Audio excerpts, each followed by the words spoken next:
We will always walk together, Kratos. You will always be a part of me. I will always be a part of you. And when you are gone, that a part of me dies as well. Faye, you feel your absence. The culmination of love is grief. And yet we love, despite the inevitable. We open our hearts to it. Welcome to Between the Joysticks. Press start and then we're off. Nick and John, they've got the sauce. Breaking news and some hot takes. Even if there's some mistakes, Nick is captaining the ship, while John gives thoughts straight from the hip. But when their powers combine, we're all in for a hell of a time. Between the Joysticks is the best. Up to 6 things they will address. Tell all your friends and settle in. Between the Joysticks now begins. Hello there, and welcome to episode 169 of the video game podcast Arcade Stick. On this episode, games are coming out. We're going to have impressions of Resident Evil Requiem and Marathon. Rumors are heating up about the next game from Sony Santa Monica. What game would be set in the God of War universe, but not be a God of War game? Interesting. All that and much more on this episode. I'm your host, Nick, and that's it. This is Arcade Stick now. Okay. There's no more two joysticks. Okay. Yep. All right, man. It's fine. It's been real. Yep. Mm-hmm. Go ahead. Go for it. no, you go. no, it's no. It's a one-man show. Go ahead. Oh, okay. All right. Well, we can get into Resident Evil Requiem now. Get some impressions. No, John, explain what you did. Explain what you did. You knew this was coming. Uh-huh. On last week's episode, I was mad at you because, you know, Wolverine got a release date and you're just nonchalantly like, give me that shitty text. Yeah. And I didn't think you could be even worse. Yeah. But you might as well just explain what you did to me. How Lucy, you hurt my Lucy, feelings. Explain yourself. Yeah, explain yourself. What did you do? I think you got to toughen up, Buttercup. I ordered something. That I wasn't expecting. Non-gaming related, right? Very gaming, like the most gaming related. Oh, wow. possible, Okay. Yeah. Yeah. But there's been these things floating around for a while. They're high quality portable machines to play other games that might not come to PlayStation, and they were typically always sold out. And I was messaged by my brother-in-law, who's also looking for one of these things, that Steam Decks were on sale, or they were available. Okay. There was a Steam Deck available, and so. For 550 bones off of the Steam website directly, I was like, you know what? That's not a bad investment. Let's go. Let's do it, because I want to play Mugenics and some other things. So it was very much a flippant. I'm just going to buy this right now, because even if I don't like it, I can either gift it to somebody or sell it for a profit or whatever the case. But Nick here got very, very upset that he. Well, this is a big gaming purchase, huh? It is a big gaming purchase, yeah.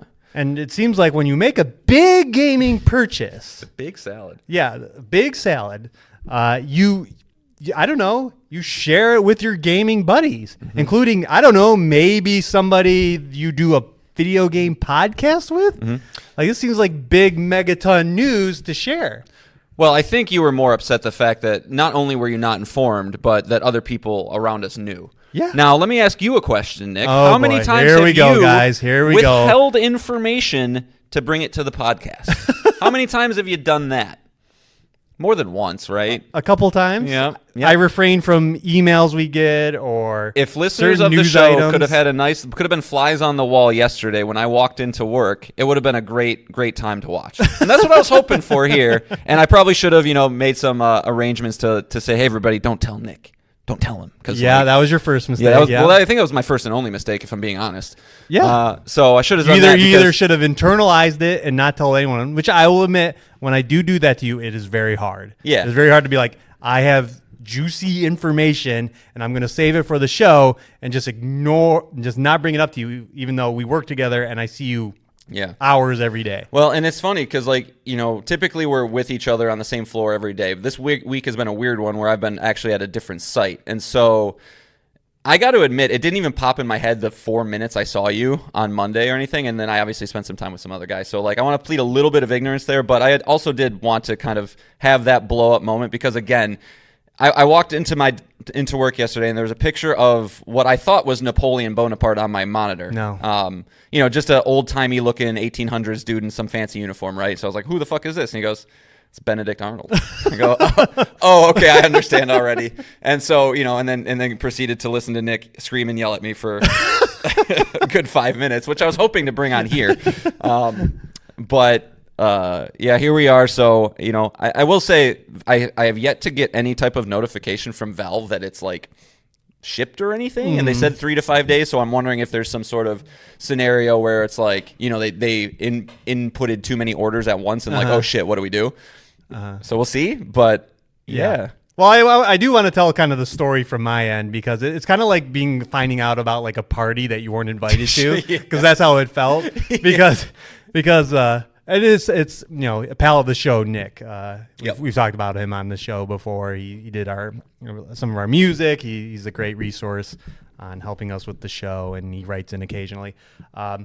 But he casually mentioned it in conversation, like I had known. Yeah, like he just like dropped it, and listeners know, John is very price conscious. He's very budget conscious. He's not cheap. I won't say that. He doesn't like come in and just say I bought the most ridiculous thing ever. Except for the last couple of weeks, he has been doing that. It's out of character for him. He's playing Arc Raiders. I don't know. He's a new, different person.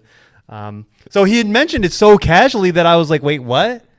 I was like, what did you just say? And he's like, what the fuck did you just say? Like, yeah, what the fuck did you just say? And he's like, John bought a Steam Deck, and then he showed me the text that you sent him with the receipt and everything, and I was like, what the fuck? Like I had no idea. Yeah. Like I had no idea he had done this, and I'm gonna be honest, I am hurt. It did hurt.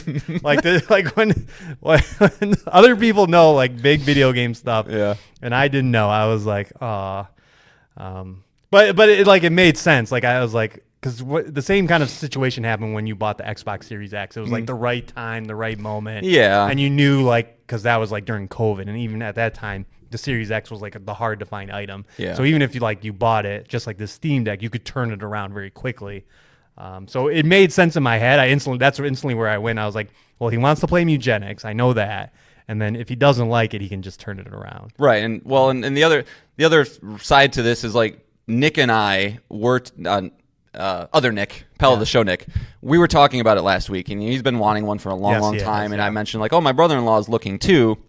And my brother-in-law is one of those dudes that he is the most tech guy I know. He's like got trackers and he's like watching all this things. So he sent me the text like Steam Deck's in sale or available, and I go, huh. So I called Nick immediately, let him know. I was like, hey, you might want to buy this. Right. Unfortunately, I don't think was able to get one, but I was just like, you know what? I didn't even tell Kylie. I didn't even tell my wife. I was just like, I'm going to do this. Who are you? Yeah. Well, my wife has also gotten a double promotion this year. She's doing really well. So like, it felt a little easier to pull that trigger. And then on the flip side too, maybe, again, like I don't love it that much and I can give it to Nick or whatever, make him happy. We'll see. Right. But I also might love it and fuck you, Nick. I don't know. We'll see. But, I mean, man. I mean, the 2026, I didn't have it on my bingo card as the year of change for me of like, right. I'm going to start building a Steam library and playing multiplayer games with people. Right. But yeah. No, and I made the prediction at the beginning of the year that I'm going to be the guy to buy a collector's item this year just because of the big games coming out, and then you fucking go and do it. Yeah. Like you bought a bunch of Hollow Knight shit, so I did. Yeah, those should be here Friday too. Oh, really? Yeah. Nice. The original ones, the Silksong ones are still like it's like a pre-order thing. Right. I don't know when they release, but yeah, I should get those soon too. Okay. So. But yeah, I mean, again, we moved the show. The original show title was PlayStation Pals, and we decided to open our borders and try and be in a more inviting podcast to people beyond PlayStation, which is kind of funny now that PlayStation just monopolizes the market now because Xbox is out. Yeah. And it seems like whenever someone writes in, they're like, I'm a PlayStation person. And we're like, oh. We all are now. But I mean, yeah, if you like the Steam Deck, it'll be just another, like you said, another avenue to bring Eugenics, to bring a lot of, especially early access stuff too. A lot of that. Yeah, it's going to be a weird thing. I've started thinking in my head, it's like, do I start trying to build Steam achievements as a thing I care about?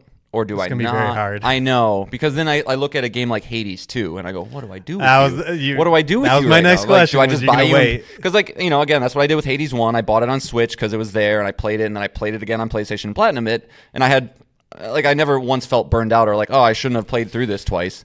But, I don't know.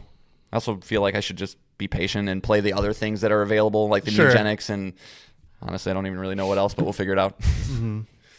So, I don't know. So you've seen people play Mugenics? That is actually up your alley. Yes. It does have a kind of an Into the Breach feel. Yeah, it's got an Into the Breach feel, and it's also very, very similar to a tabletop game I played with my sister and brother-in-law called Gloomhaven, which if you're into board games, you might have heard of it. It's this ridiculous $150 board game that we had to watch a 7-hour video to learn how to play it, but it kind of operates in the same grid type way. So I think I'm hoping that my love for Edmund Macmillan and like how his Binding of Isaac synergies work. I know it's the same thing here, that it just feeds this loop of seeing how broken I can make this run or how powerful I can make this cat. And Pal of the Show Nick says it's amazing, and so I trust him. So okay, yeah, all right. So so you said your wife is not aware. She is now. Oh, okay. She is now. Okay, it's fine. Yeah. Okay. It's fine. She's been doing a lot of little things around the house too, like. We had a spare room that my mother-in-law used to stay at when my kids were super young to like watch them, and like that's not needed anymore. So I've been asking her to convert it into an office that I could hopefully do this podcast from one day and like kind of make it all cool and stuff. Also a place for the kids to do homework. She told me no for the longest time until like 2 weeks ago. She's like, I'm going to make this an office. And then immediately bought this table and this lamp and this thing. And like, oh, okay, I see how this goes. So I'm not saying I bought it out of spite. I didn't buy it out of spite. I seriously didn't. But I know like you keep saying like, oh, my wife's doing well. Don't sell it. John sells himself short. I work with John. He's a good employee. I know we've gotten some of our own little... We're not destitute, I guess. No, but you've made some extra money yourself, so don't feel bad on that. That is true. We did just get our bonuses, didn't we? Yeah, I didn't even think of that. Yeah, there you go. So don't sell yourself short if you do like this thing and you choose to keep it. Yeah. Treat yourself. Yeah, treat yourself exactly. Yeah, I'm curious to see what your feedback will be on this thing, and like, should I buy a dock and. And then I can just... I wouldn't worry about that. Carrying case, I don't know if it comes with one. I'd probably put some money into a nice case because I'm assuming this thing is going to show up. I'll see it at work. And I'm bringing it in for sure. Yeah. I'm going to not let you touch it. Oh, okay. Okay. I'm going to let everybody... You're just going to double down on I'm going to let everybody else on the team touch it. Okay. No, Nick, you don't look. You don't get anywhere near that. Well, I got to say, I really thought this was funny yesterday. So, I popped my head back in real quick, and there's another dude who sits next to Nick, and I noticed him lean over and say something to him real quick, and I was like, so I yelled to that guy. I was like, hey, does he have something to hit me with? And that guy just continued to ignore me and like not say anything. And then Nick's like, do you see? You're tearing this team apart. As I watched him tell him not to talk to me. So who's really tearing the team apart, Nick? But that's the cool part about our job. We all fuck around with each other, and it's not that serious. And in a joking manner. Right. John, there are machinations happening that John's not even aware of. Oh God, what does that mean? Mm-hmm. Also, what does machinations mean? Just scheming. Something I'm not aware of. Yeah. Oh God, yeah. What does that mean? In a joking manner. Don't worry. I bet I can infer. Okay. So I have something. Is it in the similar vein of a cardboard cutout wearing an Xbox shirt at my desk when I was on paternity leave? Yeah, that level of silliness, of course. Yes, cool. Of course. Sweet. So, but I mean, I'm curious to see. Yeah, again, to what you say. Like, I have a friend who has one. It's like he loves it. Everybody loves them. So, I the only thing I've ever heard is like long play sessions can be rough to hold that thing up. Yeah, and that's like, again, I'm not even going to contemplate like, oh, well, I play Control Resonant on this. Nope. Nope. I am playing, Mugenics, and Monsters Are Coming, and Hades, and like a Brotato, and Vampire Crawlers. So that's what it's going to be. So yeah. Okay. I know, I got it too, and I was like, I thought, Levi, my son, has been wanting to like get into PC gaming for modding specifically, and I was like, dude, I got a thing you can mod your Descenders now with it. And he goes, it's not worth it. I go, oh, all right. So kids they're a fickle bunch. So he's gonna be in your camp where he doesn't get to touch it. He just gets to look at it. Yeah, you're just gonna be sitting there going, wow. Don't worry. Can I play it, Dad? No, Levi, it's not worth it. It's not worth it. I just want you to be sitting there on your couch just saying how awesome this is. Oh my god! Wow! Don't you get anywhere near this? As I'm just palming his face with my hand while he's trying to get close. Let me see. All right. Well, we have a really packed show. I think we have a full 6 things here. So we're gonna get into the show, talk some video games, talk some news items, and so stay tuned. But this is how the show works. John and I both can bring up to 3 things to talk about, or in John's case, not talk about at all, just to not share with Nick, as we talked about. It can be a video game we're playing. It can be a news item. It can be a topic. But it can also be an email from you, the listener. Get in touch with us. Write in about anything you want. Let me know what Steam games I should buy. There you go. BetweenTheJoysticks@gmail.com. You can email us there. Our Twitter account is @JoysticksPod. Follow us there for updates on the show. And finally, we do have a YouTube page, Between the Joysticks. Comment on any of our videos, and you can be read on this show. So let's get into it. Big game is out. Resident Evil Requiem. Bigger? Dude, I never realized Resident... I know Resident Evil is one of the premier franchises in video games, but I didn't think it was this big. Right. Yeah.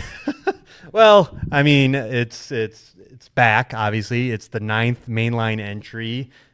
Reviewing at a whopping 90, which is, the highest the series has been outside of the remakes. You're in 2 and 4 territory. Yeah.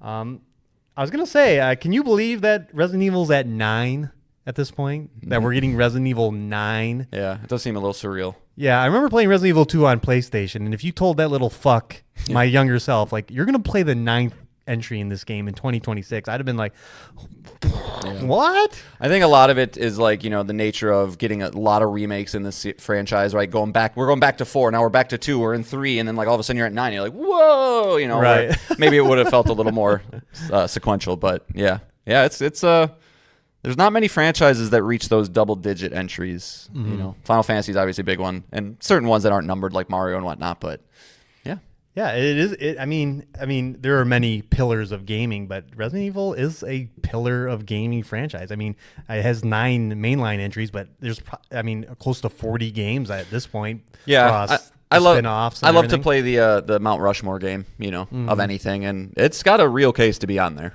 Yeah, no, if someone said this is my franchise, it's one of the greatest franchises in gaming, I mean, you can argue that for sure.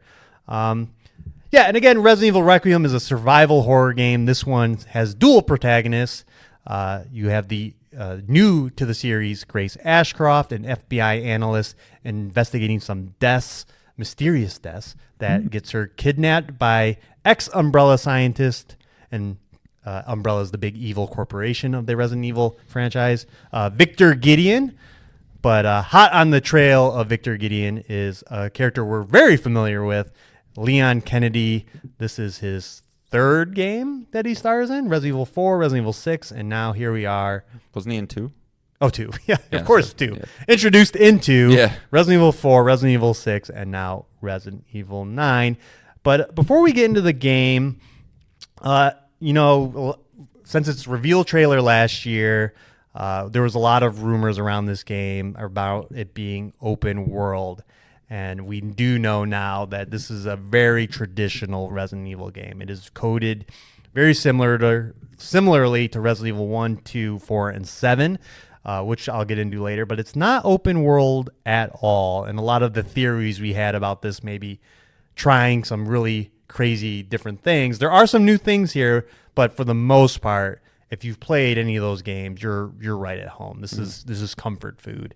What do you think about that? About just them being safe and playing it safe with it? Yeah. That none of the rumors are true, basically. Yeah.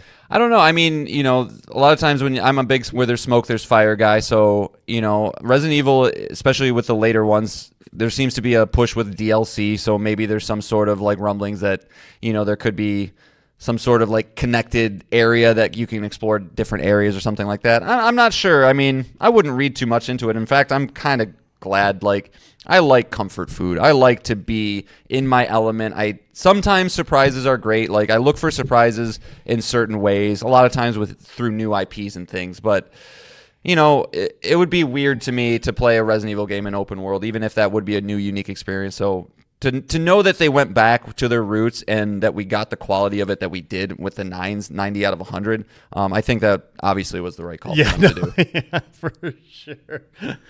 And John has not played it yet. I'm about halfway, I'd say, through the game.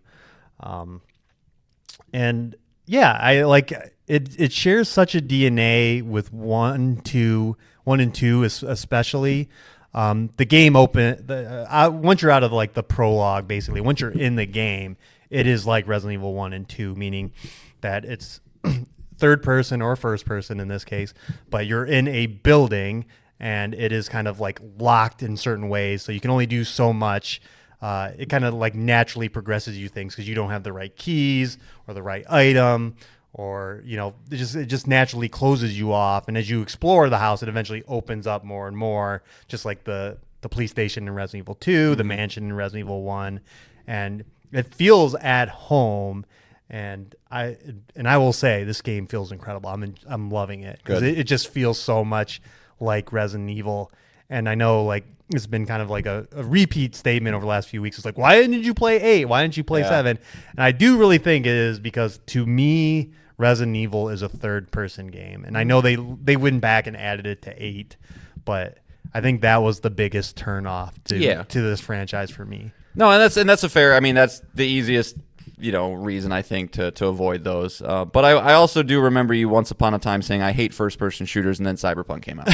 So, you know, I would just say, like, you know, if you get to the end of this and you're like, man, I could use some more Resident Evil, like, don't, especially with 7, you can probably pick it up for like $8.99 nowadays. I would still encourage you to give it a shot. Okay. You know, just because if you do enjoy the classic Resident, like, you know, the house, and then you start to unlock different things. Right. It's a little more open-ended than that. At least 7 and 8 they are, but, you know, it's still so gritty, and I think 7 especially echoes 1 a lot, which I know you're a big fan of. Yeah. So the game, it kind of has dual protagonists, where Grace is like, the more traditional Resident Evil experience, and then Leon is the more Resident Evil 4 action-heavy character, just like Resident Evil 4. There's like, you'll fight hordes of enemies, you'll have crazy weapons, and we'll get into kind of like the newer stuff going in, but at least this first half of the game, it has been like 80% Grace, 20% Leon. So it has been like that traditional Resident Evil experience, and it's been fantastic.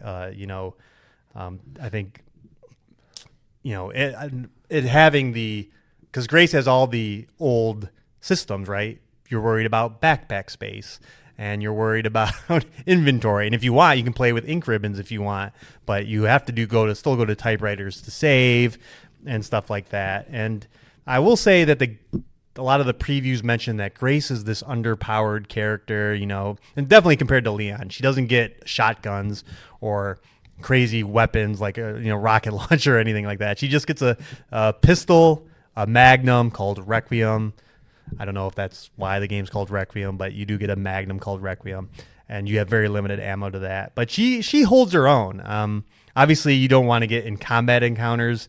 There's a lot of stealth mechanics. Like, this is the first game I don't know if Resident Evil 7 or 8 had like a crouch mechanic and you sneaking around. Was that like a big mechanic in those games? I don't remember. Okay. Well, it is a big deal here. You will be stealthing around for zombies, but there are some cool new things. And I will say up front, one of the best new things is Grace. Having a new character. You do like blondes. What's that? I said you do like blondes. I do like blondes. Hopefully my partner's not listening to that. Yeah, of course. I mean, every female protagonist in Resident Evil has been stupidly attractive, and male. Yeah. Video games, baby. That one of the best things is just having a new face to this franchise that genuinely gets fucking freaked out a lot, and it just adds to the overall experience. Like, and the voice acting is incredible. I had to write it down. The voice actress is Angela St. Albano. Albano. Albano. She hasn't done video games before, but she does a great job of just being that scared final girl that you love in, you know, traditional horror movies. And she fits right into this franchise. And then the other new mechanic really is this expansion of crafting, and it's the focus of it is on blood. So Grace can take blood off of zombies, find blood stains, and then she can craft things with blood now. It's really weird. Like what? Give me an example. Handgun ammo, which is one of the weirder ones. Okay. But you can take take the blood and combine it with a green herb, and then it's like an instant heal. Like you just inject yourself instantly, as opposed to anything else takes a little longer. But what you can also create is what is called it's like infected blood, and once you inject that into zombies, they explode. Yeah. Like, do you remember Blade 1? I never saw it, but I know. Okay. I've seen that. It's the exact same mechanic. Like you craft these items, you can stealth behind guys and stab them, or you can stun them and stab them. But yeah, they just swell up and then they explode, which is just the smallest of. It's kind of like a shiv in The Last of Us. Yeah, almost. Yeah, basically. I mean, you have knives in this too, but this is like a upgraded mechanic because. The other thing that they do here is they expand how zombies work, and it just makes sense. Like, you want to make sure zombies explode because, like Resident Evil 1 remake, zombies can come back as like super powered. Like you'll be like, oh, I killed that zombie with a pistol. I shot him a bunch of times, and then you come back in the room and he's getting up and he's got like a different face, kind of like in Resident Evil 4. You know, the Ganados. They would some of them would spawn that weird insect head, parasite head. Yeah. But also now zombies kind of retain their previous life. So a lot of the staff will be doing what the staff did. You'll find a zombie like cleaning a bathroom. You'll find a zombie that's very irritated by people wasting electricity by turning on lights. Like you can turn on lights in this because there's a big, like in the previews, you know, that big horrible, I think her character name was Mama character. Yeah. She doesn't like light. Oh, so really? There's a lot of, so there's a lot of like playing with light mechanics in this. And so you can flick lights and he'll come over and flick them off. So you can see in a stealth game, you can turn on the light, he'll come turn it off, and then you don't have to kill him. You can just ignore him. There's like a singer zombie who, if she sees you, she'll start singing and screaming, which will call other zombies to you. Good. They did it smartly then. Yeah, there's one of the first zombies you meet is this big hulking, like he was the chef of the area you're in, and it's like, I don't want to fuck with him, you know. So they do a lot of interesting things with zombies themselves, and then on top of that, you have like the big stalking enemies, like Mr. X in Resident Evil 2. You have this Mama character, and then you have this giant fat zombie like thing he's just called Chunk. He's awesome. Yeah, he's like one of the love Chunk. Yeah, he's a great little character because he can't fit through doors, but he tries to get at you, and and he's still like, they still talk too. Like I said, these are people that like kind of just turn, so they kind of have a little bit of like brain thinking. He'll scream expletives at you, and that he's hungry. And it's just great. There's like just a lot of just like smart, small things being added to the game, but it's still that traditional Resident Evil that you love. That it's been a blast to play. It's genuinely fucking scary. Good. Like, headphones or no? I am playing with headphones. Good. I'm doing the Yay! Which was funny because we'll talk about Marathon in a bit, but you know, we played Marathon and then I went to play Resident Evil and I was like, man, this sucks with headphones. I'm freaking the fuck out. Like I had to what get you're like supposed to be doing. Which is, I think we've talked about this before. Whenever you go into these horror games, like you're like unnerved at first because you're just not used to this kind of environment, this kind of like weakness. Because usually most video games are like a power fantasy. So it took a little minute for me to like just get in the right headspace to play the game. Because that night I just was like, I'm not in the mood. I'm not in the mood to be scared. You constantly. weirdly need some actual physical energy sometimes to play games like that. Right.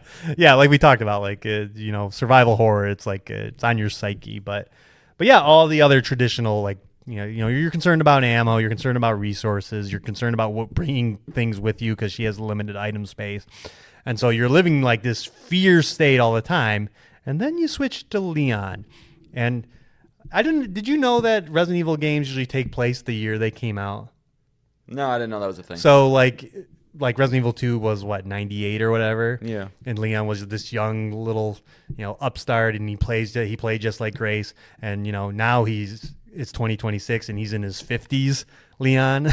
Wow. Which I do appreciate, like them aging up characters that I've known as I've aged up. He looks great Like I for love 50. old Snake and Metal Gear Solid 4 Guns of the Patriots, and I love old Leon. Like it's just seeing someone that has grown old like I have. Like when I played Resident Evil 2, I was in my early teens, if not younger, and seeing Leon just gruff and old. But the cool thing is they didn't take him away. Like how like if you play like a Metroid game, you're by the end of that Metroid game you're super powered, and then they find some bullshit reason for the next game for them to rip all those enhancements, all those upgrades out.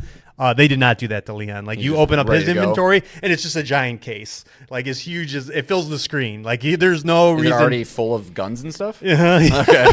Nice. Yeah. He's the action heavy. Like it doesn't take long for you to get a shotgun. He has this axe that he can wield. He can parry attacks like in Resident Evil 4. It's just like what we talked about. What's the statement? You're not. Yeah. You're not I'm stuck not in locked this room in here with you. You're locked in here with me. Exactly. And so Leon is just like just devastating. Like he does all these roundhouse kicks. He does like flips. He beats the shit out of these zombies. Like, is there way more enemies during his segments? Yes, typically? yes, Okay. definitely. Yeah. Not that there are some segments with Grace that are like that, but like you definitely meet those things with different things where Grace will trolley run away. In fact, one of the cool things about Grace that I forgot to mention is when you get like one of these stalkers are on you, like Chunk or Mama, she like runs away and falls over, like 'cause she's so scared. Nice. And it adds to the tension. Yeah. I mean, the most genuinely afraid I've ever been in a game, I think, was in Outlast, because you just have a camera. Right. Like, get away from me. You're literally know that if they touch you, you're done. Yeah. So, yeah. That's good. But yeah, Leon's got some new tricks too. You know how like there's those horrible chainsaw enemies and you're like, fuck these guys. Well, you kill them, they drop the chainsaw. Now Leon's going around chainsawing everybody. Good. And it is so satisfying. Because like I said, like especially for this first half, and I heard that the second half flips it, where it's more Leon, less Grace. Yeah. But Sorry, I'm for yawning, everybody. no, you're fine. It's been a long day. You're fine. Yeah. But so now Leon is these short segments with Leon, which take place in some of the same areas you go with Grace. You're like, wow, Grace was like stealthing her way around. I'm Leon. I'm like, fuck this. Hey, come on, zombies. They give you all the ammo. So it's kind of like this nice little release between the two of them that I really enjoy. I just like in my head, I was like, man, the Leon segments are really short. And then I read that, the Leon stuff will pick up in the second half of the game. But it's really, really good. Yeah, it looks incredible too. Well, that's what I find so funny is that like you were very not thinking this was going to be a thing for you. You're just like I wasn't sure. Yeah, wasn't sure about the marketing strategy, the way they just talked about it and everything. So it's funny to see you kind of come back into the Resident Evil fold through this one.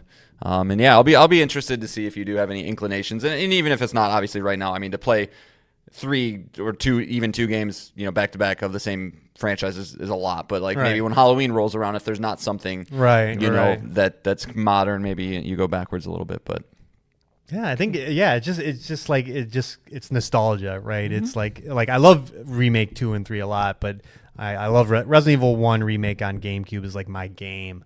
Like that was the one that I connected with the most. I know I heard you talking earlier about like you don't connect with any Resident Evil characters, no. And I think I just connect with because that was my Resident Evil. So Jill and Chris are kind of my Resident Evil characters. Yeah, if there was one, it's Leon. I mean, 4 was the only I never when 1 and 2 and 3 came out, I was too young to right. Of course. So maybe Leon might be that for me. I guess I just don't really know. Maybe I will. Right. But like it's just Resident Evil's never been about this story so much for me as it's just like I just want to be scared. And let me. I was saying earlier too. It's like I would almost appreciate if Resident Evil was kind of like an anthology series where it's just like give me just a different location with some new weird zombie type thing, and I'm in for it. But either way, yeah, really, really, it's always exciting when a big franchise comes back like this and just knocks it out of the park. So Capcom continues, man. And it just feels good. Like you start in an area, you start in this sanitarium, and it's creepy as shit, of course, and then you just slowly start like exploring it and conquering it. And by the end of it, and then when you get a new item, you're like, holy shit, I can go here, here, here, and here now. And there's just something really satisfying about that. Play more Metroidvanias, Nick. That's I'm why trying, I right? agree. I'm trying. It's really good, and everything is just hitting so good right now. I want to play it more. I wish I just didn't have the time to play it as much as I was hoping, but I'm hoping to have this game done pretty soon here. Well, yeah, and I'm going to be purchasing it soon. If you didn't gush about Cairn as much as you did last week, I probably wouldn't have bought it. But I refuse to buy Requiem until I'm done with that because I don't want to.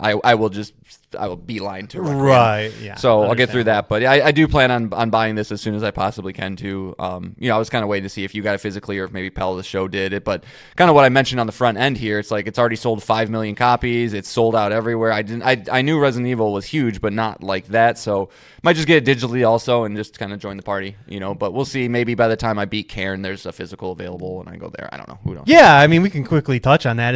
Once I think Thursday, I was like things were lining up, and I'm like, okay, I want to get this. I want to play it immediately, but then I couldn't find it anywhere. Yeah, and even Amazon, all that stuff. The second you're telling, and in our area, all my GameStops have closed, so I'm in kind of this shitty spot right now where I don't have all my friends are dead. Yeah, I really don't have a good reliable spot to get games right now, physically.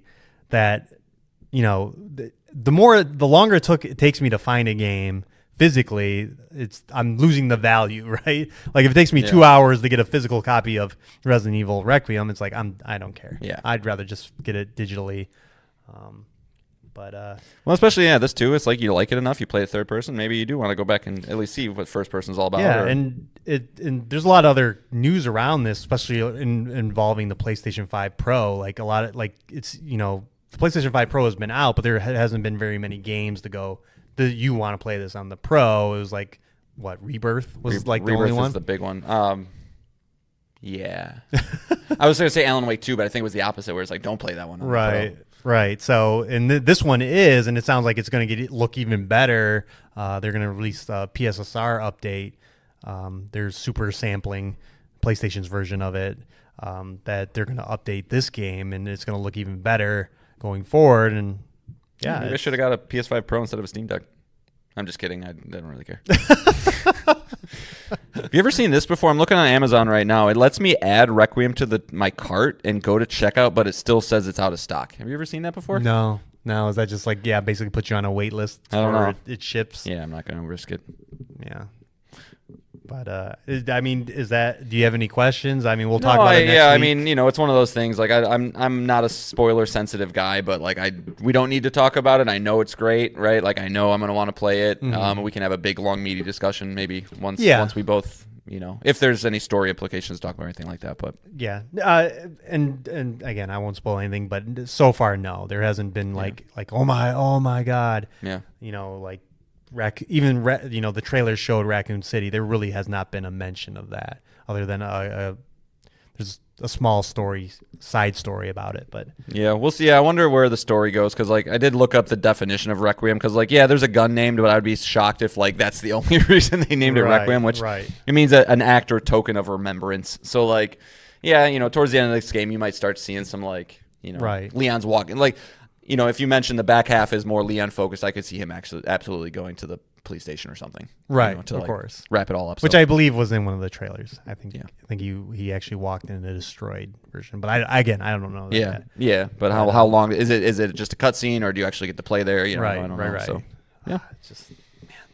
Yeah. So you'll have it done by next week, I would imagine. Yeah. I think we mentioned it seems like it's like a 10-hour game, and if you're just doing one, mark. 10 hours to beat, but 40 hours to get probably everything. Yeah. So it's great to start what is an all-time year with this game. Yeah. Do you find yourself, because I tend to still, no matter what, just go for headshots all the time. Do you find yourself going for knees? Because I know that they always talk about, like, yeah, you can shoot the knees and they start crawling and all this other stuff. And I was like, just give me the head. Yeah, you certainly can, but a lot of the execution mechanics, like say you wanted to use Grace's little injector to blow them up, or you wanted to use Leon's axe to execute people, you have to get them on their Stun knee. them, Yeah, so to stun speak. them, and just on the legs. Okay.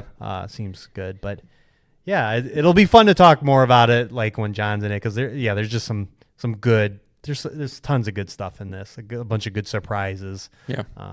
Horror surprises. And you don't want to spoil like that, but there's just, there's plenty of those. So Love me some horror. So, but yeah, I mean, you got to hand it to Capcom. They've been fucking killing it with this franchise. Like, unreal. With every franchise. I mean, with the exception of Exo Primal and yeah, they're continuing. yeah. So yeah, we'll talk more next week. John will probably start playing it, and I'll have it finished. I'll review it. But yeah, That's if I stop playing Arc Raiders, though. Or maybe you'll start playing Marathon, which comes out at the end of the week. So good transition. So yeah, we can talk Marathon because the server slam is going on now. I think comes out tomorrow. Is it still going on? I think it might be the last day today as we're recording on the 4th here, because the game is out tomorrow on the 5th. Right. But it was open to everybody, PlayStation, Xbox, PC, and I played a couple matches with John, and then it sounds like we both played a little bit on our own to get a bigger feel of the game. And again, Marathon is a PlayStation first-party game from Bungie, the makers of Halo and Destiny. A big deal. This game was previously going to launch last September or August, and got delayed indefinitely to where we questioned whether the game was going to come out at all. And John said it was. I didn't, and John's right. We're on its doorstep. Yeah. But what Marathon is, it's a first-person extraction shooter.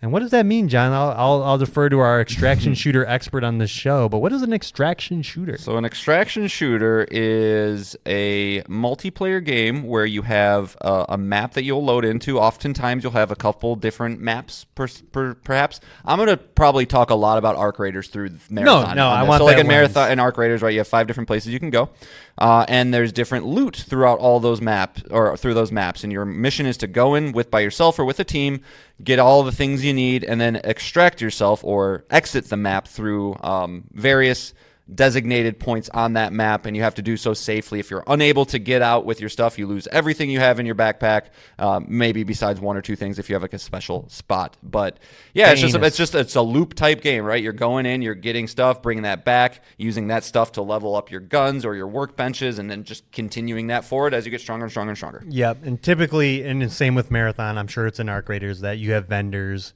factions that will give you quests to do certain things while you're on your extraction runs. And another big aspect of it too, at least with these two, Arc Raiders and Marathon, I don't know if they're all the same, but they are both PvP and PvE. Yes. Where the PvP usually a lot more deadly. You don't have to kill each other. Arc Raiders is a lot more friendly.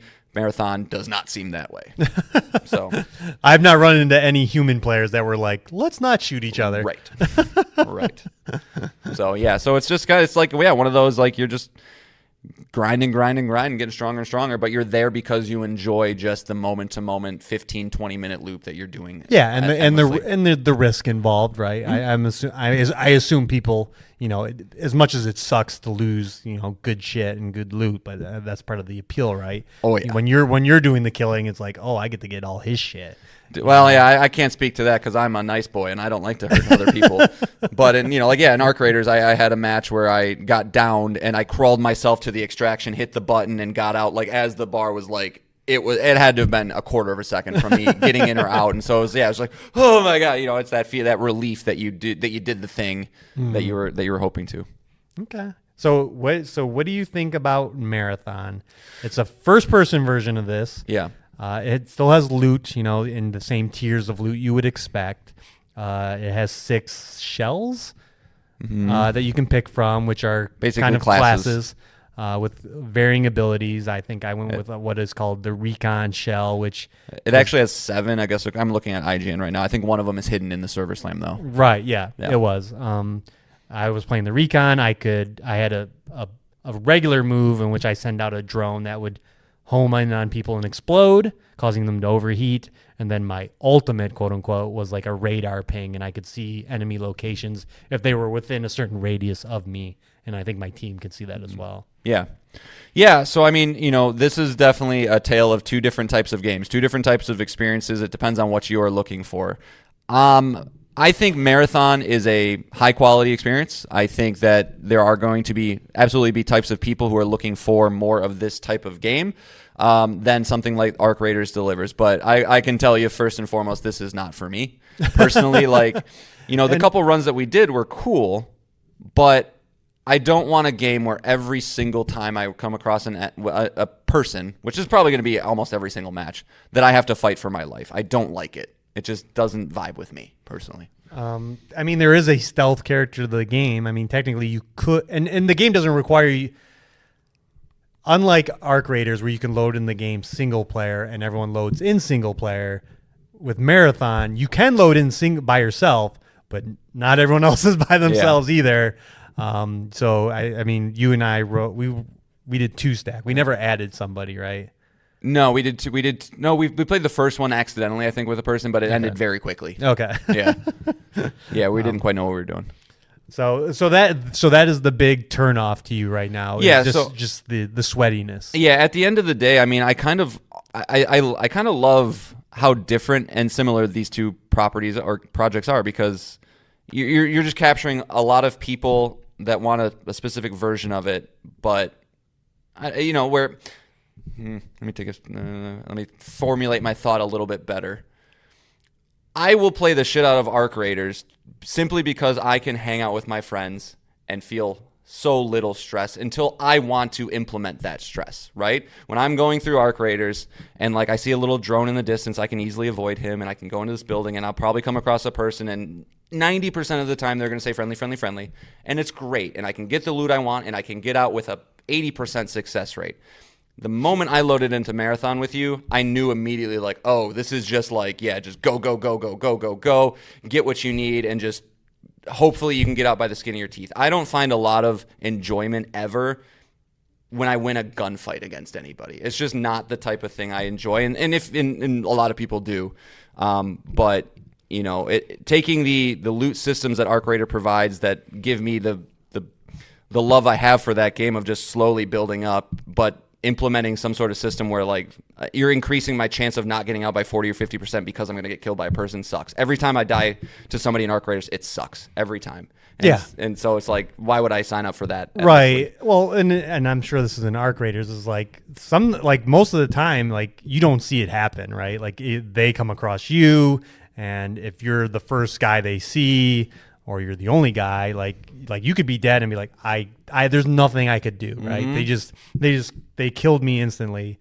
And to which one of my Marathon matches, I was fortunate to not, I was that guy in a match before, and it sucks, but sometimes I wasn't that guy, and that's a better experience when you're not that guy.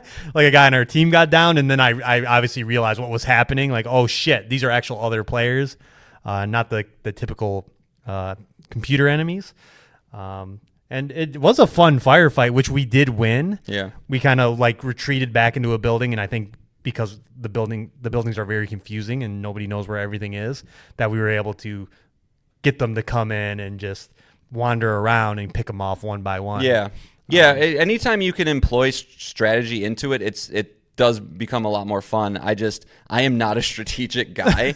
I go in guns blazing and I'm just trying to hit headshots. I'm not thinking about my ultimates. I'm not thinking about my specials. We came across some guy.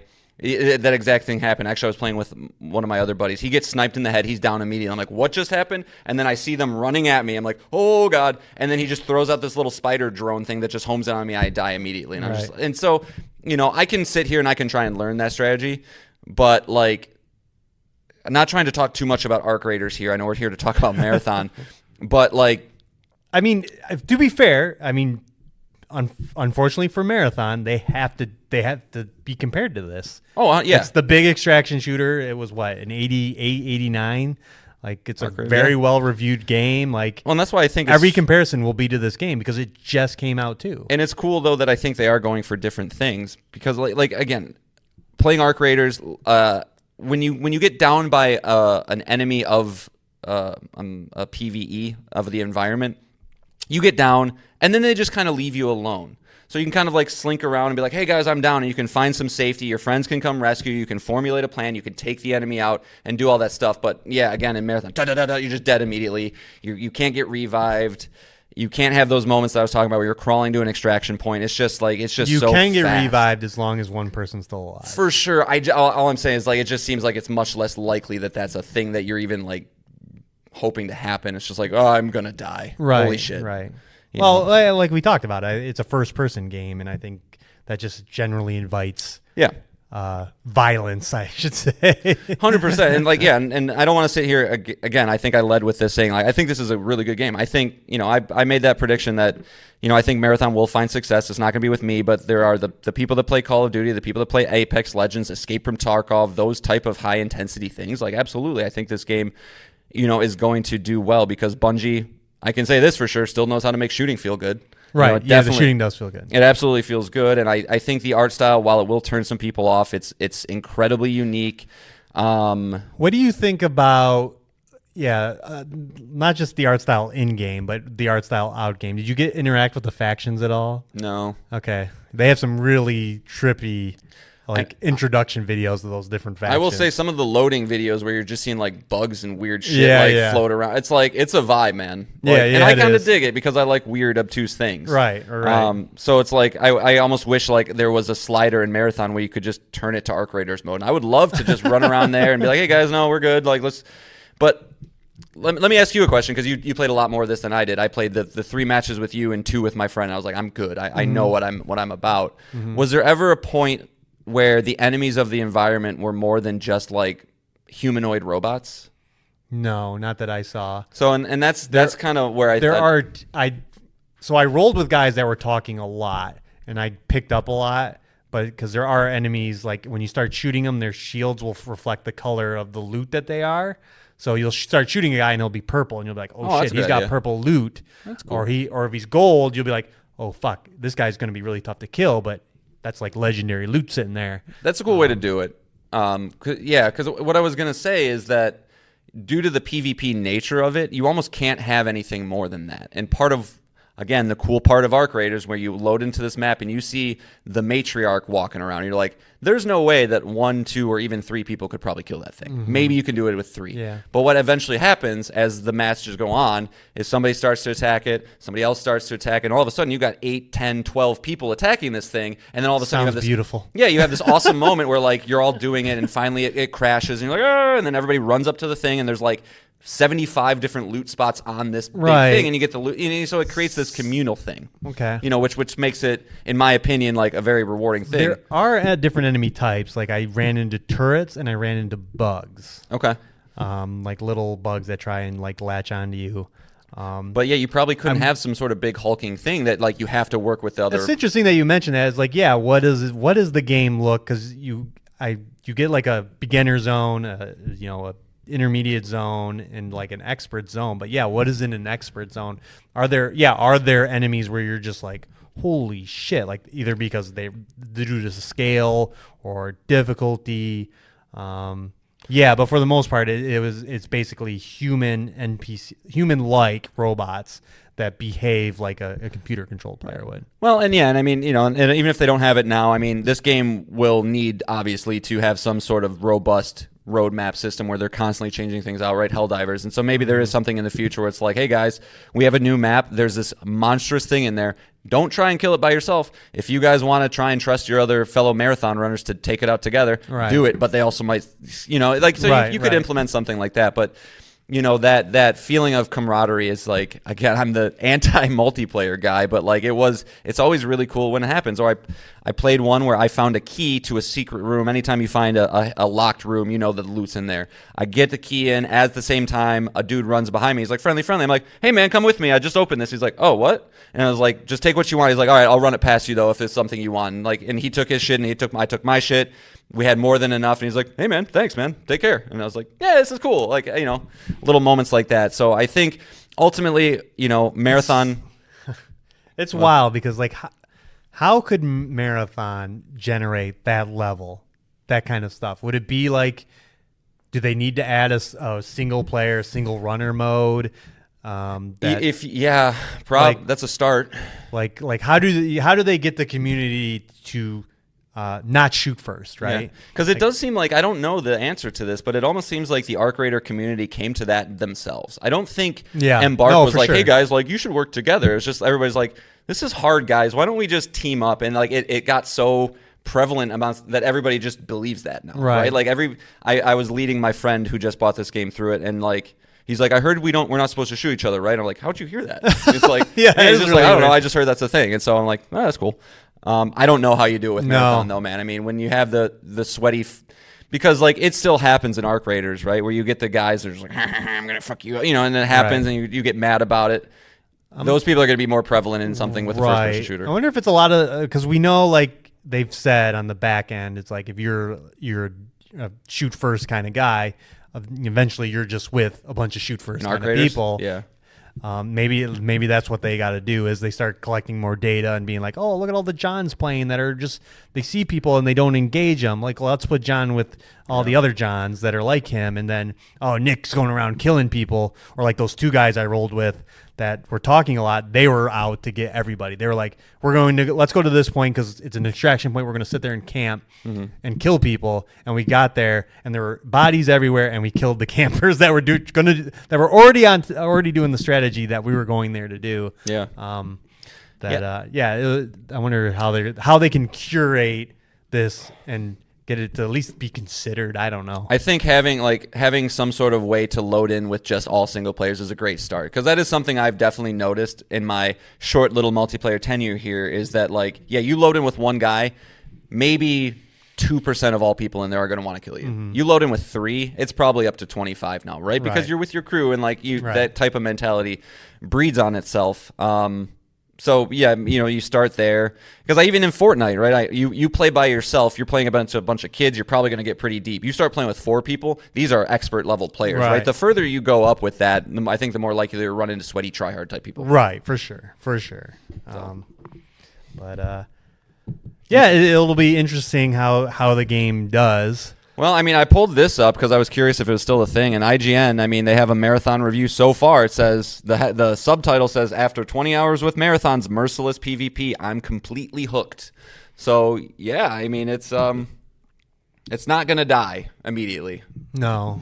Which is, we'll I see. mean, I'm sure people at Bungie are like, oh god, because I mean, they were the team last. I don't know if it was last year or the year before that like seemed to have the Eye of Sauron on them of like, the Bungie can't do anything right. They're gonna get gutted. They're gonna get lost from PlayStation. They're losing money. They're all this stuff, and like this game was a fiasco. Destiny 2 became a fiasco. You know, I'm not saying this is gonna save it at this point, but it's definitely.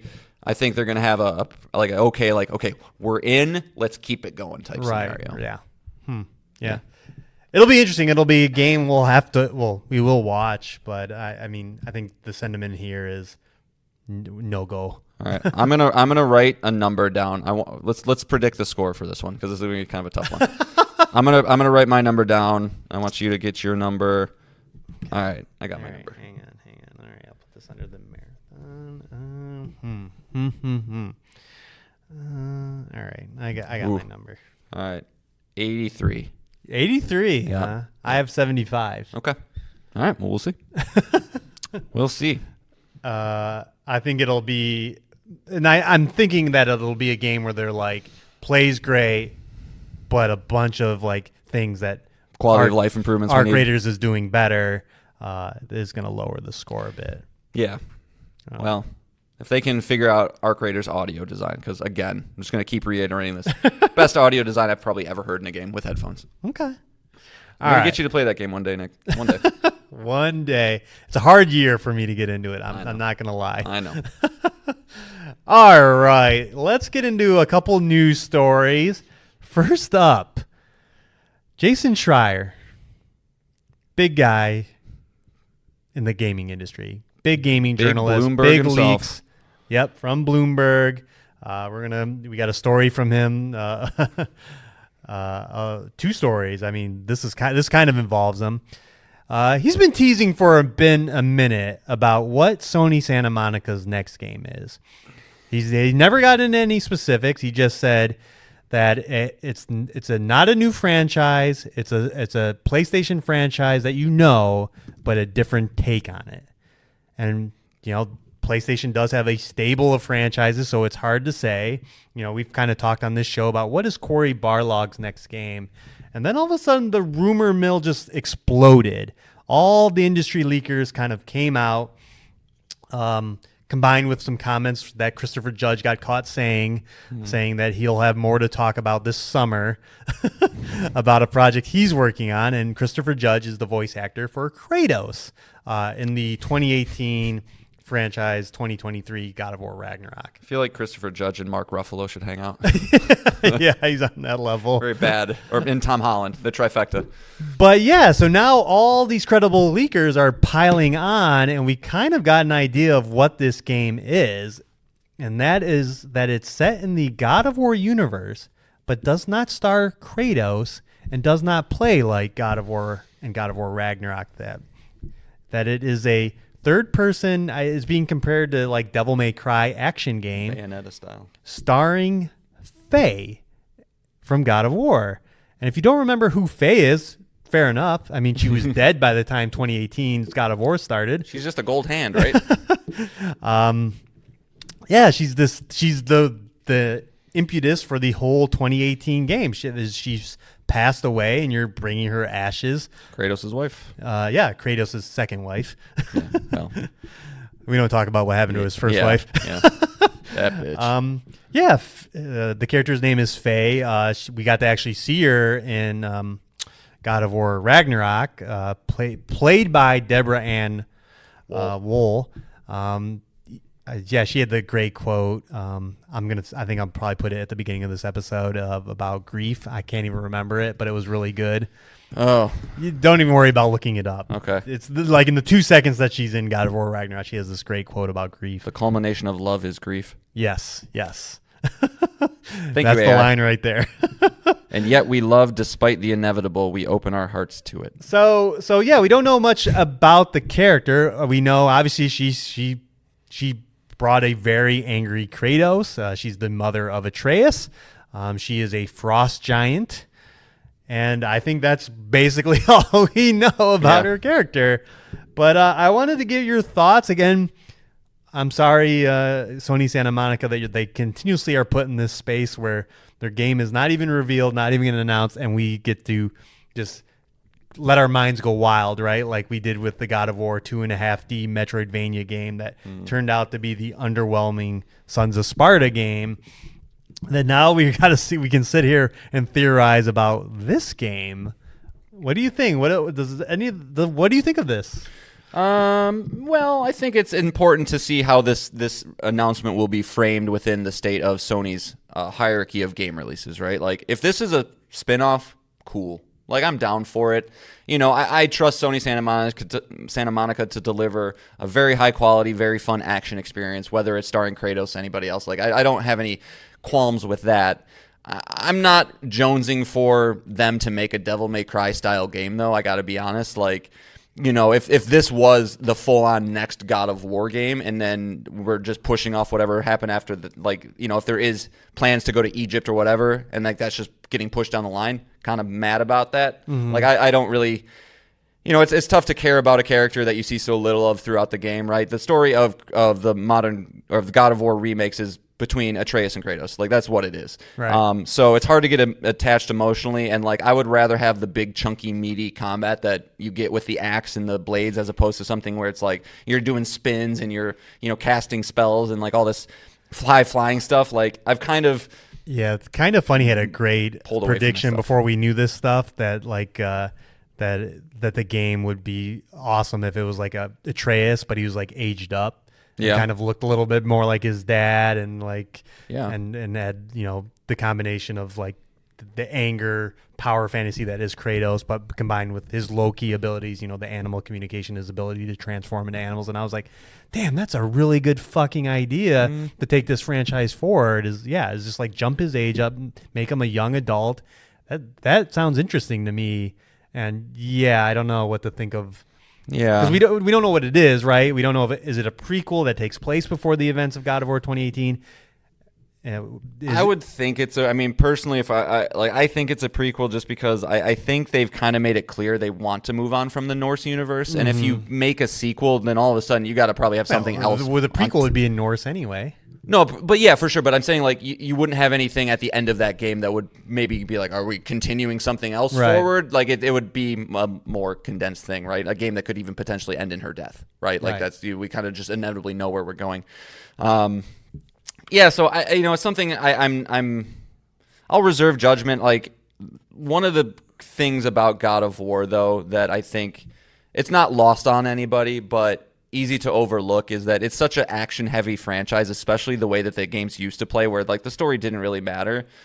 Sony Santa Monica is not quite on their level, but they're almost Naughty Dog level storytellers. Like, so I trust, like, they're gonna have some awesome, heartfelt story that whether Kratos is gonna be in this game if Christopher Judge is to be believed. Right. So like, there's gonna be some dynamics there where you're gonna tug on heartstrings, and I trust them with that. I don't know. I'm growing out of the fast-paced action games, right? Like every time I see like what is it, Tides of Annihilation, I'm like, that looks cool, but like I don't know. And like Stellar Blade was really fun, but like I'd rather have something slowed down a little bit, right? It's kind of like why I like the FromSoft games. It's like it's that 3D it's the exact same type of like 3D camera work and stuff, but like I can keep track of everything a little bit better. It's not like again, these are all rumors. I mean, what if the game plays like Ragnarok or 2018? Then I'm all in. Like, okay. Yeah. Then I'm all in anyway. Like, I'll be here too. I'm all in. But it's just something I can't really get super jazzed about, I guess. But if it played like Ragnarok, that'd be cool. I have a feeling. I mean, we trust in Santa Monica. You trust in Barlog. If he is the director on this, if you're tying it to God of War, it should have all the staples of the franchise right now. Like you said, the expert storytelling, the expert relationships, expert writing, combined with the power fantasy, epic boss fights that the franchise is known for. It's just, we got to see it, I guess. Yeah. I like I said, I don't want to like. That's why I had to mention that God of War 2.5D, because it seemed like everyone's expectations ballooned, and then the game's bad. Not great, so that doesn't help. But to have the game not be a 2.5D Kratos game, kind of was a big turnoff. Yeah, I think just at the end of the day, this is why one of the main reason I'm a PlayStation fan is I have so much trust in so many different areas of that company, and I trust Corey to deliver something awesome. Yeah. And did they ever? Is this his next game? Or we don't know. Okay, no, we don't that's know. why I don't even. One would assume. I don't even think it's his next game.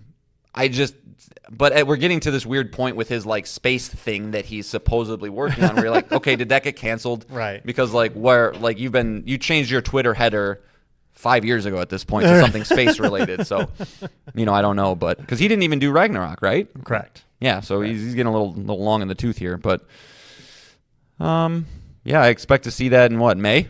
Like that'll be probably or a Keighley event, yeah. Mm-hmm. Right. Yeah, Summer Games Fest or if they have a big meaty thing. Yeah. So it's kind of exciting. It'll be interesting if it does use a new combat system that you have Santa Monica and Naughty Dog trying something, in theory, gameplay-wise, very different. Yeah, trying to see. And possibly very similar, because Intergalactic looks like a third-person Devil May Cry action game from the briefest of snippets we got. Mm-hmm. When she's wielding that giant sword. Yeah. So. Yeah, it says Faye has immense strength, expert marksmanship, and masterful runic magic. So it could very much play just like Kratos. Right. So we'll see. But if it is a prequel, there could be something there, like to see the transition from the Kratos the Grease trilogy into where And 2018 in fact, could and now be that I think interesting. about it, we're definitely getting a prequel because they're going to want to show, Atreus, like little baby Atreus, like, that kind of stuff. And yeah, them meeting or forming their bond or however it happened. Yeah, we're definitely, I would be way more interested in a prequel than a sequel for sure. Yeah. I think about it. And the alternative I'm suggesting is because, I mean, these we have Helheim and The Marvel Valhalla problem. and other kind of like afterlife places that Kratos has visited. Kratos has died, 3 times? 2 times? I know he got a big sword through his belly, and I think he went down there just to go save somebody. Right. So, he's... Yeah. That's a good point. All right. Well, we'll wait for more information, and we'll see later this year when the game is finally revealed officially. Targeting 2027, right? Yes, correct. Yeah. That is the rumor. Yeah. All right. On to our next story. Again, from Jason Schreier. Oh, hey. Bloomberg News is reporting that PlayStation is moving away from PC ports for their single-player flagship titles. It sounds like, again, all rumored. PlayStation is not confirming this. It sounds like Astrobot will not get a PC release. Ghost of Yotei will not get a PC release. And upcoming Seros will not get a PC release. And this will be the strategy going forward. But Marathon and Tokon are slated. Yes, for correct. PC. Any of their live service games will still be, for loop games like that will still be on PC as well. But what do you think about this? Yeah, it's This pulling away from PC releases. It sounds like the sales on PC have cooled. Yeah, I think it's a couple different effects. I mean, I think that the reason for them initially going on PC was I think 2 or 3-fold, right? It's an easy way to just get extra revenue, right? Like these are a lot of games that are not selling on our systems anymore, 2, 3, 4 years old. Game development's very expensive. Yep. So why not throw it on a new platform and we can make a couple $1,000,000 here or there? So, I think they've burned through a lot of the big ones, we're at the point where it is like, okay, well, it's just going to be whatever game came out on PS5 1 year down the road. And I think the other big reason, obviously, was to start back when they started doing this, Xbox was a much bigger player. They were a much bigger competitor. And I think part of the goal was because the Xbox ecosystem was so entwined with PC that there's a lot of crossover there, that if you can get your games onto there, you might convince a couple people, not a ton, but again, I don't think companies make moves like this to try and get everybody. But if we can get a couple slow drips coming over here to either buy our console to play it on the day they release or whatever the case, we'll do that. Well, and what we've seen from Microsoft over the past year is that they are no longer anybody they have to worry about. So they're kind of at, I think, we have our cake and eat it too scenario, which historically is not a great thing for Sony because they get cocky and they start making mistakes and doing things. This could be one. And it could be one. But I also don't think it will be a mistake for them. I mean, it's hard for them to make a mistake right now. That's They're the so thing. lucky Xbox is just tripping over their own feet over and over again that the premium console market is now monopolized by PlayStation. Yeah. Yeah, and if there were any type of games going forward that could convince somebody to not be on a PC, it's going to be the single player stuff. So maybe they're just, again, they're trying to protect their brand more. I don't know if people, that has been a lot of the talk with this Xbox transition is that the brand itself is very weak because anything's an Xbox. Right. So right. What is an Xbox then? Yeah, a lot of times these companies kind of follow each other, right? Like Game Pass was a thing, then what did PlayStation have to do? They'd be like, oh crap, okay, we need to make extra to kind of compete with it. And so if Microsoft was going this everything everywhere, you're like, okay, well, we're going to start going that direction, but maybe a little slower to kind of be tepid about it. And then once we obviously saw that was the wrong move, then okay, reverse course, let's try and be more exclusive type thing, which I know the internet and people in the world hate, the term exclusive. Why should anything be exclusive? We should be able to play stuff anywhere. It's very consumer thinking, but it's not realistic. You're right. So, it makes sense, I think, to withhold some of those games because, if somebody's already bought The Last of Us 1 and 2 on PC and then The Last of Us 3 is only, I don't know if we're getting Last of Us 3, is only on PlayStation 6, that's a much harder pill to swallow. Look at me buying a deck for not inform eugenics, but right. You start to build that platform exclusives. Yeah. So you start to do that. You start to get, oh crap, I wanted to play Seros. Oh crap, I wanted to play Spider-Man 3. It's like, well, I have to now. What do you think about this theory? With Xbox's moving away from like dedicated hardware, right? Like a specific device that just runs just runs Xbox applications and Xbox software. One presumably might say like the next Xbox hardware might be a PC and be able to run Steam and everything else. And well, now PlayStation exclusives can now be on an Xbox. I like this theory. That now, like, they don't want to do the same thing that Xbox is doing. You better believe these companies know a lot more than we do as people. Oh, yeah. Right? So they know, somebody at Sony knows what Microsoft's plans for the next 3, 4, 5 years look like. I like that theory. Yeah, Yeah. I mean, I'd have to look into it a little more to subscribe to it, but I could say absolutely. I mean, that makes perfect sense. Right. Well, I mean, it just if the next Xbox runs Steam, then it runs PlayStation games, right? I think if Xbox were to release the next bit of hardware, I wouldn't be surprised to see it be a $1,200 PC, because the only people that are going to buy it at all are already the dedicated hardcore people that are like, I got to support Xbox, or just a person that's in the PC space anyway. So yeah, why give them intergalactic, I guess. Yeah. Yeah. I don't know. Interesting. And who knows? I mean, maybe if Asha Sharma's to be believed, maybe she'll pull back on Xbox exclusives and the console war is back on, baby. Wouldn't that be so funny? Well, they still be at a disadvantage just due to the nature of their development teams. Hence why I'm a PlayStation guy, because I trust them a lot more. But I mean, I wonder. Have you heard any anecdotal PC gamer comments? How they feel about this? I imagine they're probably feel scorned again. Or? Yeah, I'm trying to move away from reading people's comments. It's true. Despite our next story, I did have to look at comments. Right. No, I have not seen it. Yeah. I'm sure they're of course they're not going to be happy. Yeah, it's going to be a lot of greedy Sony, blah blah blah. Yeah, but it's the game. It's the game you got to play, because people get stuck in their libraries and they don't want to leave, and you got to justify buying the hardware. Yeah, it'll be. Yeah, I mean, if we get like a line in the sand, it'll be interesting. Like, how many games even got pushed to PC from PlayStation?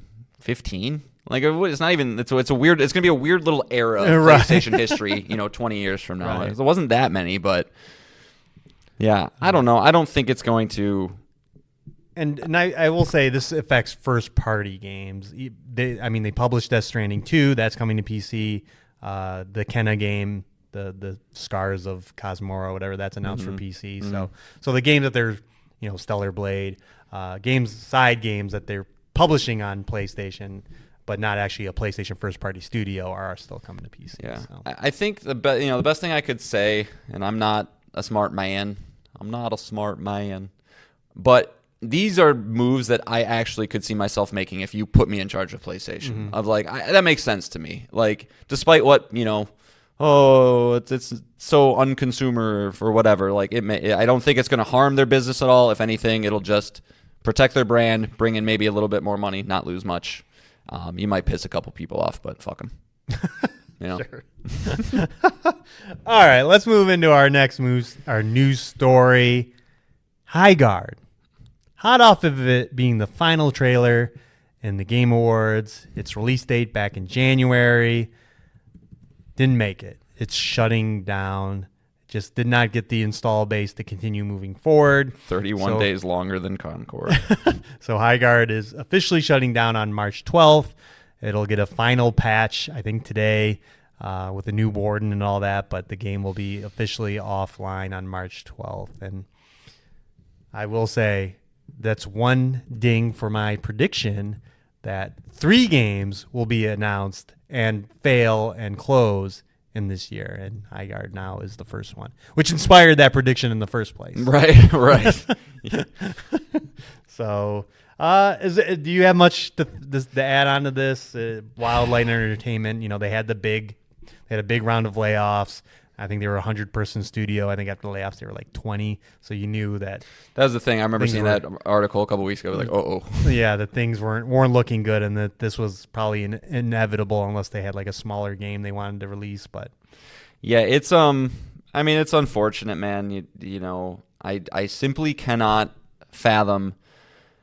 we work hard, but our jobs at the end of the day, pretty low stakes, right? Like low stress. But pouring your heart and soul into a creative project for years, and the excitement that your team probably has during certain milestones, to getting the funding you need, to getting told that you're going on the Game Awards, to getting to release date, to getting to this point, it weirdly hurts a little bit. Like I feel bad for these people, especially, luckily I think a lot of this team, they are people that had success with Apex Legends, all that stuff. So I'm sure they'll be fine. They'll find other jobs and stuff, but it's just the most volatile industry out there, man. Like I can't think of other industries where it's just like, all right, you had one shot, you didn't hit it, go away. Right.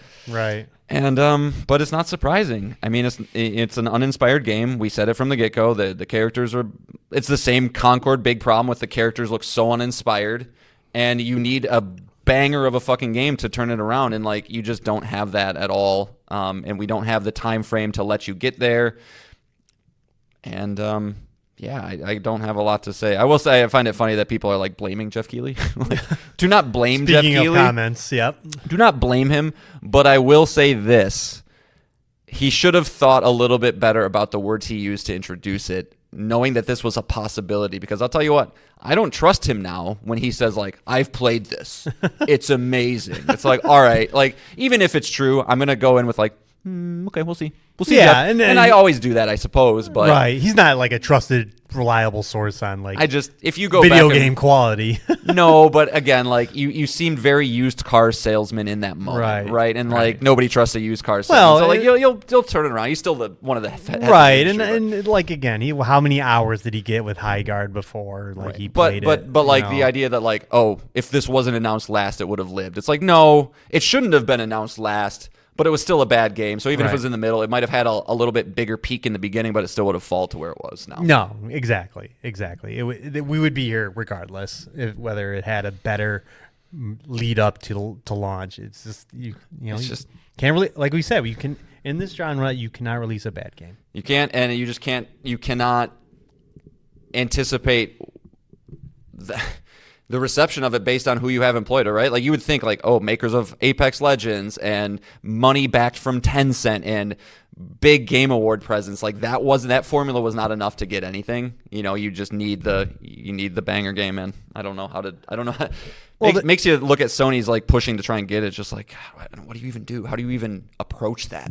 I don't know. Yeah, I mean, if you're for loop, good luck. Yeah. And like, and this is, like I said, this is a market without the Grand Theft Auto game, which is going to take everyone away. It's going to take everyone's install base away for years to come. I'll be playing Arc Raiders. Okay. By myself. John's like, wow, I'm looting by myself and I'm not running into anybody. Robots. Just hanging out, beeping and booping. But it's not because I know they wanted to imitate the success of Apex Legends, which kind of like Shadow dropped was this big deal and all that, but the world has shifted big time since because everyone's trying to be the next Apex Legends. So yeah, I'm just looking at this like GameSpot has like a article of like very short-lived live service games. Remember Battleborn? Yes, that was from Gearbox. Yes, I do. Because it released the same time as Overwatch. It was like a month before. Yeah, and that one even lasted 5 years, but like on life support for probably 4.5 of it. But like Lawbreakers was one I forgot about. Yeah, I never even heard of Chris Blazinski game. Crucible. That was Amazon. Radical Heights. That was another one. Yeah, the Ubisoft one that failed. Bleeding Edge was the Ninja Theory one. The Melee one. It's like, man, yeah, you got you got a lot of big teams having their go at it, and it's just like. Well, and which is funny. Like, it's not like I know everyone gets on PlayStation's case for the live service push, but it's everybody. Oh yeah, it's an infinite money glitch. I get it. You pursue it. It's just you can't count on it to hit. Like it's rolling dice. Right, exactly. You find something that resonates. So yeah. All right. Well, all right. We'll see what maybe there'll be some more games. I'll get this prediction. Not Marathon. Not Arc Raiders. Not one of those two. No, Arc Raiders doesn't count because it has to come out this year. Oh, so all right, that's fine. We'll see. There's some more live service games that we'll see. Yeah, it's probably a pretty safe bet. Honestly. Yeah. But all right. It's probably also a bet you could easily stretch into. Oh yeah, well this is like a tiny little live service game, you know. All right. Well, I think that's a good spot to call it. Poor Pacific Drive. I keep pushing it, but yeah, we'll talk it's about fine. you one day. It's old. Yeah, it is a 2-year-old game, and yeah, we'll talk about it. The only funny, interesting thing I learned about that game that we briefly can talk before we tease next week's show is that it's ex-Sucker Punch devs. Oh, really? Mm-hmm. I don't know. Yeah. So that explains kind of like the Northwest. Yeah, and the PlayStation tie-in. You know, the PlayStation was the ones to show this game off and all that stuff. But what's the Ironwood Studios? Yeah. Okay. Yeah, so we'll talk about that later. I think this is a good point. This was a meaty episode. There were a lot of news stories, big games coming out. Good stuff. Yes, sir. All right. Yes, sir. I'm gonna go play my Steam Deck now. So that's coming Friday, huh? No, I don't know. No, that's the Hollow Knight stuff. Oh, that's right. No, I placed the order February 27th. It said it would be 3 to 5 days. It says it's been packed, but it has not yet been picked up by the delivery service. So. Oh, okay. So imminent. Yeah, we'll see. Okay. I'm in a good spot though. Like I don't know. Yeah. So next episode, we might get some eugenics / that's your first game, eugenics, hands down. I mean, I have a Steam library already a little bit, but like, yeah, I'm buying eugenics like the first thing and checking it out. I mean, there's some little stuff like called Tiny Rogues and some other stuff that. Because, yeah, there's also the world where it's like I could play just Roller Coaster Tycoon too and just kind of chill and do something like that. But it's true. You know. So, but yeah, Mugenics is number one for sure. So potential for some Steam Deck impressions plus Mugenics, which was one of the high reviewed games of the year. Second highest. Yep. Yeah. So, all right. And yeah, I think I'm just going to play more Resident Evil. I do not. That's it. Yeah, I mean, I'm playing Karen right now, so I don't know if I said that, but yeah. I'm learning. I've learned the hard way that save points are pretty ruthless in this one. Yes, they are. I don't use my pitons as much as I should, and pay for it dearly. Yes, time. yeah. So I think I've learned my lesson now because I've reclimbed some sections like 4 times. Like, oh my god. Yeah, and I think I told you I had the same thing. It's just kind of like a mindset you have to like get yourself to. It is. I climbed X amount of feet. Anchor. Yeah, and it is interesting too. Where it's like, yeah, when you get in a rhythm, you're like, ooh, ooh, ooh, and then it falls apart so fastly. Where she's like, no, and I'm like, oh no, and then like you start to you panic and then you fall. It's like, all right. So pro tip: triangle. Rest yourself. Yeah, triangle. Like you like shake your arms and stuff. Like you like move. It's like you're moving like lactic acid, and it's supposed to help with recovery. Yep. That was a pro move that kind of saved me from a lot of those scenarios where I was really close and got out of it. But yeah. All right. Damn. I mean, we're in the thick of it. Games are coming out, so they're flying. It's like you go to like the big sites and it's just like big previews of Crimson Desert, big preview of Control Resonant. I know, dude. I wish Saros had Pokemon Pocopia. Yeah. You know, like a lot of big games are hitting right now and coming out. And I wish Saros had its original release date. That was March 20th, right? Yeah. I think it was, but yeah, that one. I mean, even that one, yeah, less than 2 months. It's imminent. Yeah. Yeah. Yeah. I mean, yeah, this is good. This could be an all-time year. And it's very highly. Even if Grand Theft Auto whatever got delayed out, I think this could be an all-time year. So. Yeah, we'll see when Wolverine's is 72. Why do you hurt me? Why do you hurt me? You hurt me first. I don't hurt you at all. You hurt me. You got mad at me, and you made me second guess myself. You know, when I saw this story about like Highguard shutting down, I was like, I shouldn't even text John about this because he wouldn't tell me about it. He doesn't tell me about shit. No, I'm gonna continue it because it's funny. It's not funny. It's cruel. It's cruel stuff. You're just going to come on here, I got a PlayStation 5 Pro. Yeah, probably. Why not? Hey, man, I booked my trip to Japan. We going? Come on. Let's go. Yeah, exactly. I'm going to have fun. You're not coming. I'm going by myself. Yeah, 2026, year of big video games, year of new John. Yeah. Spending money, playing Arc Raiders. This could be an interesting year. Yeah. I can't wait for our PS Plus wrap-ups to see what damage Arc Raiders has done to you. I mean, I'm only at like 18 hours right now. Oh. It's not as much as you'd think. Right, it's like right. because like I typically I don't have the same itch that I think a lot of people who are addicted to multiplayer games do, where it's like next one, another one, another Right, one. Like I do right. one or two, and I'm like, Right. and I walk away. So You hold your hand out and you're like, it's shaking. I should stop. But I did have my first match with like 2 of my high school friends, and like that, and we played for 3 hours. And so like if they get into it and they're like, hey, we playing, those numbers will. Yeah. So All right. Good stuff. Another great episode in the books. All right. We thank you for listening. Take care of yourself. Write in. Tell us about the games you're playing, the games you're looking forward to in this all-time year. BetweenTheJoysticks@gmail.com. You'll be read on this show. I promise it. Other than that, we love you. We'll see you next week for Up to 6 Things. Bye. bye.